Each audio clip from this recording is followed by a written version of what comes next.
obrigado por nos atender, é um prazer conversar com o senhor. Bom dia, Rodrigo. Uma satisfação falar com você. Igualmente. Bom, candidato, para a gente começar essa entrevista, agora há pouco a gente estava falando já dessa agenda de final de campanha do senhor, dessa reta final do segundo turno, o senhor que hoje vai visitar estados do Nordeste.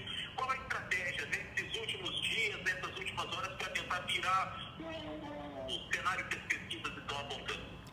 Olha, nós já começamos a virar fortemente. O nosso tracking de ontem já deu uma diferença de apenas 5 pontos. Ou seja, em apenas 2 dias, nós caímos de 9 para 5 pontos na diferença com o Bolsonaro. Até domingo são mais 2 dias. Se a gente continuar nesse ritmo, a gente ganha a eleição no domingo. E por 2 razões. O Bolsonaro fugiu de todos os debates, não foi capaz de me enfrentar num debate, preferiu ficar fazendo jogo sujo de WhatsApp ao invés de me enfrentar olho no olho. E o povo brasileiro não suporta mentira. É muita mentira e muita covardia numa campanha só. Por essas 2 razões a gente identificou. O eleitorado já está mudando de opinião sobre ele. Ele que não honra a própria tradição militar, não honra a farda, está se comportando como um miliciano que foge de tudo. Então, essas 2 coisas estão fazendo grande diferença nessa reta final. Eu estou muito convencido de que nós vamos chegar no domingo à vitória.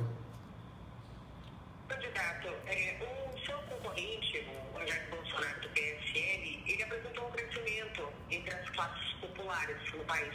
Só queria que o PT subestimou o crescimento do seu concorrente nessa parcela da população? Bom dia. Bom dia, Thelma. Olha, eu acho que a mentira que ele divulgou pelo WhatsApp, que já foi objeto até de denúncia internacional, ontem nós tivemos com a missão da OEA, e ele mandou milhões de mensagens pagas por empresários, inclusive ao arrepio da lei eleitoral, me difamou, me injuriou, me caluniou pelo WhatsApp e demora um tempo para você reverter uma mentira. A mentira tem perna curta, mas leva um tempo para você conseguir desfazer. E nós estamos conseguindo, dando entrevistas, não fugindo do debate, nós estamos conseguindo desfazer os mal-entendidos. A população começa a acordar para esse salto no escuro que se chama Jair Bolsonaro, que só tem discurso de ódio no coração. Não tem uma proposta decente para fazer para o país e, na minha opinião, o Brasil não merece alguém da estatura dele para presidir a República. Ele não tem preparo e não tem condições. E a prova disso é que ele não aceitou um debate comigo olho no olho. Fugiu de todos. Candidato, eu queria falar com o senhor a respeito da questão aqui de Minas Gerais, onde Bolsonaro foi vencedor do primeiro turno, e a gente sabe que o nosso estado aqui tem sempre um papel fundamental para qualquer candidato à presidência da República. E no primeiro turno, o senhor teve uma votação considerável aqui no estado, mas perdeu também para Jair Bolsonaro. O senhor acha que a votação ruim que teve o governador Fernando Pimentel prejudicou a votação do senhor no primeiro turno? E qual a sua expectativa em relação a Minas Gerais para a votação do próximo domingo? Lembrando que o senhor teve, inclusive, mais votos do que o próprio governador Fernando Pimentel aqui no estado. Olha, eu acho que a virada começou por São Paulo. Você viu que na cidade de São Paulo que eu governei, eu já estou ganhando do Bolsonaro. Eu acho que a partir de São Paulo, da cidade de São Paulo, nós vamos chegar a virar no Sudeste como um todo. E Minas é um estado que eu tenho um trabalho incrível como ministro da Educação, se me perdoe a imodéstia. Mas o que eu, como ministro, fiz pelas universidades federais de Minas, pelo Cefet, pelos institutos federais, toda a comunidade educacional de Minas está com a minha candidatura. Toda a comunidade científica de Minas está com a minha candidatura. O povo de Minas sabe o trabalho que nós fizemos para tirar a população da miséria, sobretudo no norte de Minas, no Vale do Jequitinhonha, que é uma região mais pobre de Minas. O trabalho que foi feito para resgatar a dignidade dos mineiros dessas regiões, o progresso da região do Rio Doce, do Vale do Jequitinhonha, do Mucuri. As pessoas sabem o que foi feito nessa região pelos nossos governos. E eu tenho certeza que nós vamos reverter essa desvantagem. Candidato Fernando Haddad, alguns apoiadores do PT criticam o discurso que foi usado nesse segundo turno. Inclusive, em alguns eventos pró a sua candidatura, algumas personalidades, inclusive, disseram que o PT não falou a língua do povo. Qual a resposta do senhor para isso? Eu acho que as personalidades que falaram isso estão certas. A gente tem que se reconectar com a população. Todo o meu esforço é voltar a falar com a população que nós beneficiamos, porque muitas vezes nós perdemos contato com eles.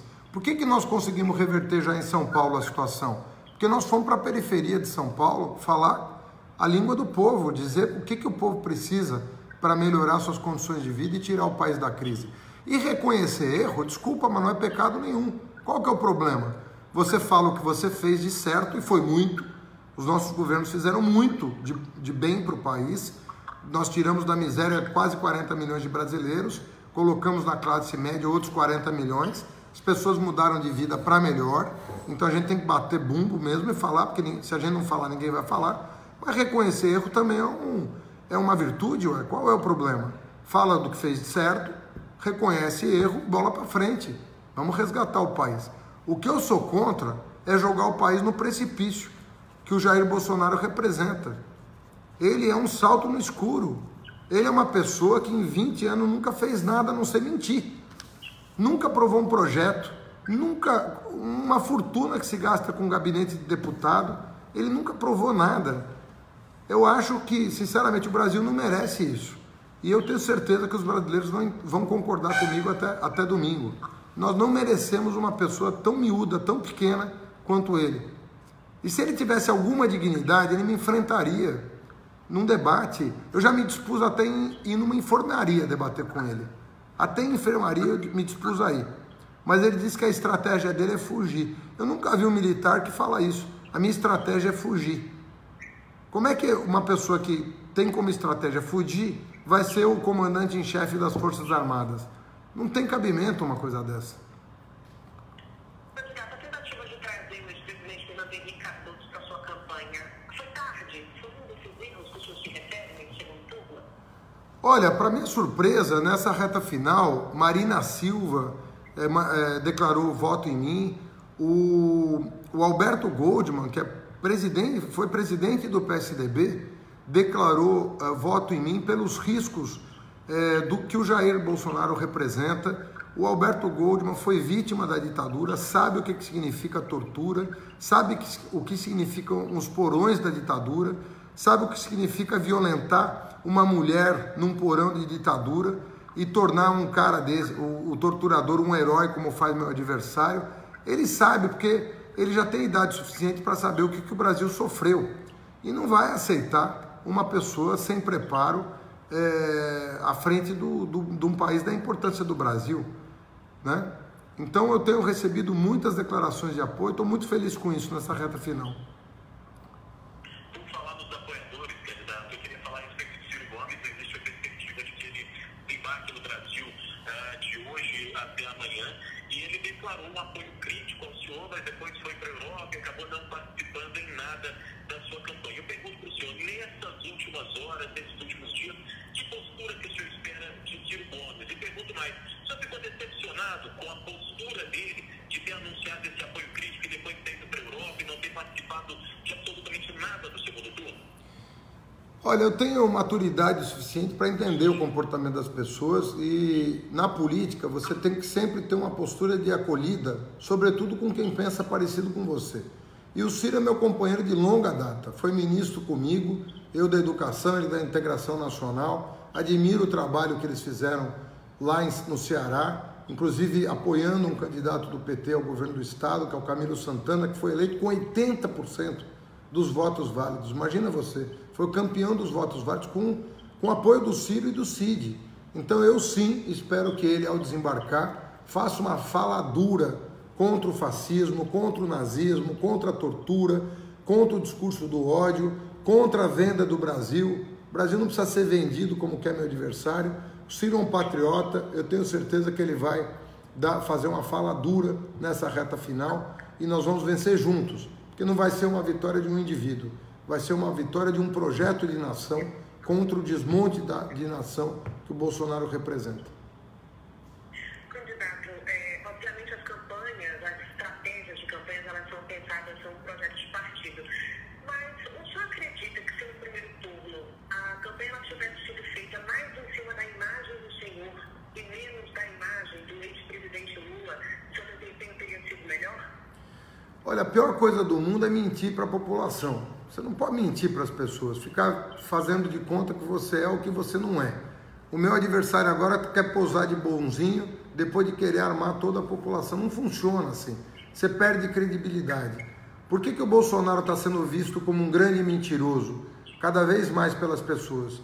Porque ele fala um dia uma coisa, outro dia fala outra coisa, não tem firmeza de caráter, não tem firmeza de nada.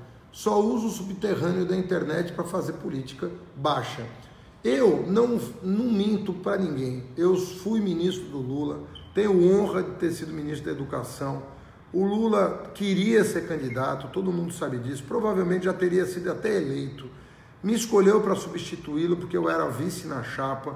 Eu tenho orgulho de ter sido indicado pelas forças progressistas do país para impedir a vitória de uma pessoa que não tem qualidades para ser o nosso presidente, o nosso representante perante o mundo.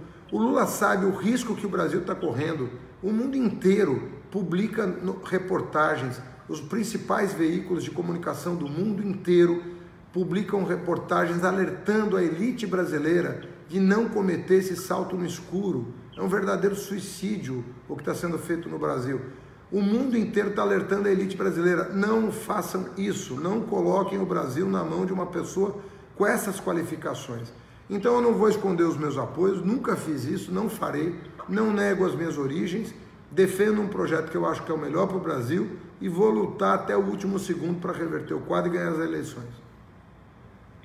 Candidato, em caso de vitória de Jair Bolsonaro, como é que o senhor acha que vai ser uma eventual oposição do PT a ele? E tem gente até falando em deixar o país caso ele vença essa eleição. Olha, as pessoas estão se sentindo muito ameaçadas. Você sabe que hoje você tem, até em universidade, você tem gente fazendo a suástica nas paredes. A suástica, para quem não sabe, é o símbolo do Hitler, que talvez seja o maior anticristo que já tenha nascido na face da Terra. A pessoa com pior índole que já nasceu no mundo é o Hitler.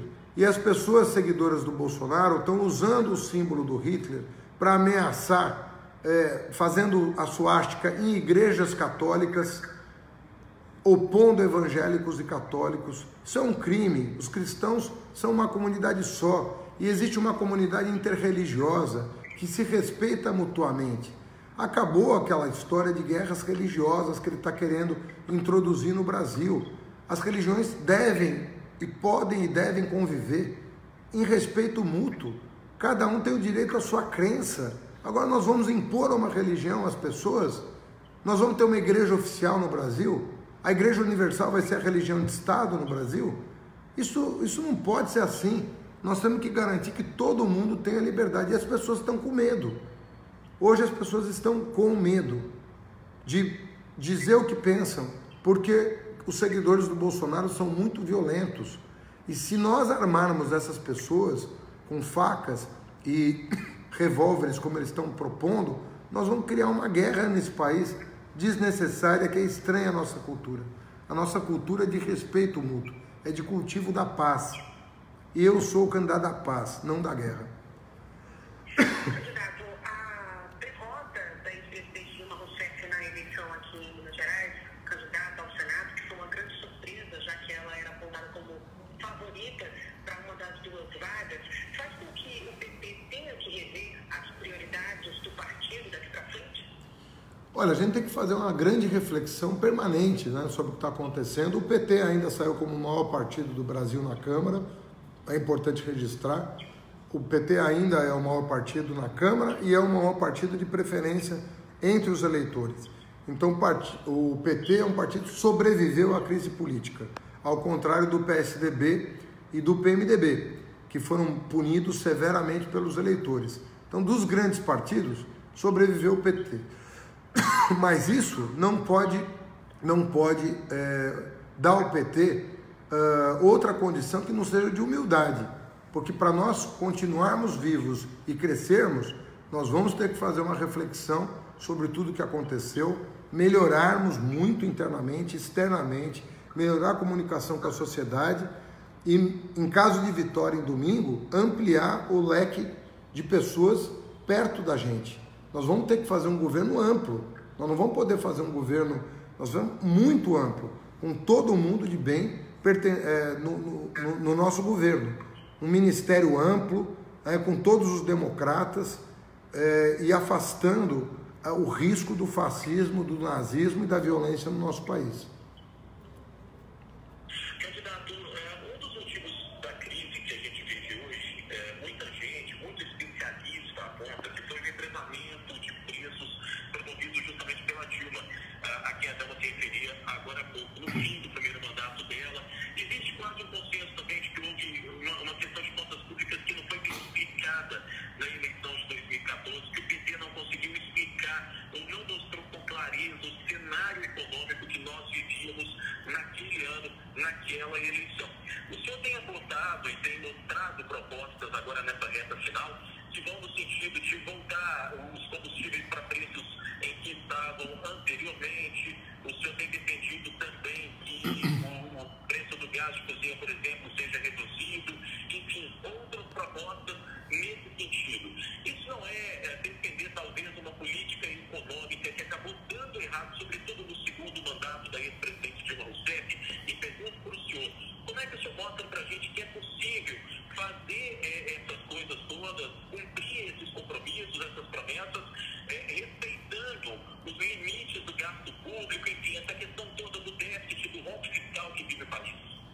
Olha, Rodrigo, a tua pergunta é excelente, porque, em primeiro lugar, me permite confrontar o meu adversário, porque depois que ele falou mal de nordestino e do Bolsa Família, ele tá propondo um 13º para a Bolsa Família. Curiosamente, a grande imprensa, não vocês, mas a grande imprensa que o apoia não pergunta de onde vai sair o 13º do Bolsa Família para ele.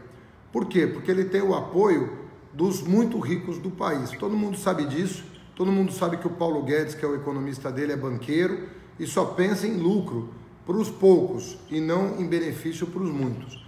Agora, veja você, na crise dos caminhoneiros, nós não fizemos um pacto para o diesel ficar num preço mais confortável, para o frete ser suportável.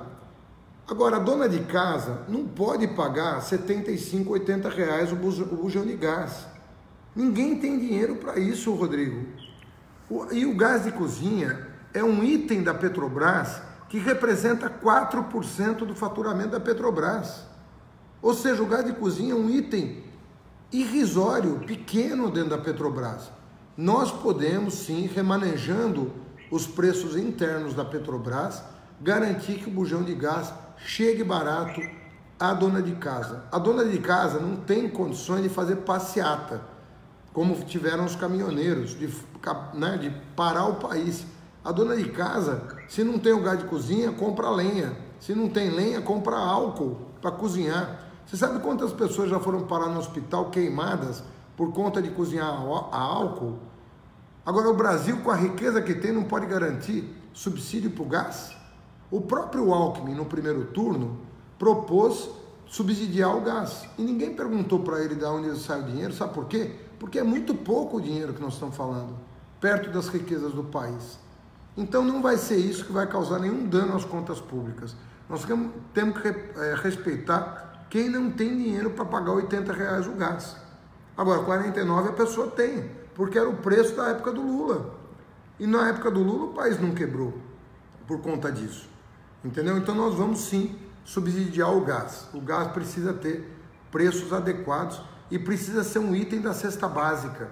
Não pode ser considerado uma mercadoria qualquer. Isso não tem nada a ver com responsabilidade fiscal. Eu dei, por exemplo, vou dar um exemplo para o ouvinte. Eu dei o passe livre para todos os estudantes na cidade de São Paulo, tá certo? Todo estudante na cidade de São Paulo não paga transporte público. E a cidade tem grau de investimento. Por quê? Porque eu priorizei os mais pobres. Isso não significa, priorizar os mais pobres não significa desarrumar as contas. Rodrigo? Muito bem. Nós conversamos com Fernando Haddad, candidato do PT à presidência da República. Quero agradecer, candidato, pelo senhor ter nos atendido aqui na Rádio Super e desejar um bom fim de campanha para o senhor. E vocês da Rádio Super, se vocês conseguirem convencer o Bolsonaro a vir para o debate, vocês podem me acionar onde eu tiver, que eu faço questão de enfrentá-lo num debate aí na Rádio Super. Não sei se ele tem coragem de me enfrentar, mas se tiver, eu estou disponível a qualquer hora do dia. Vote 13. Obrigada, bom dia para o senhor. Um abraço para vocês todos.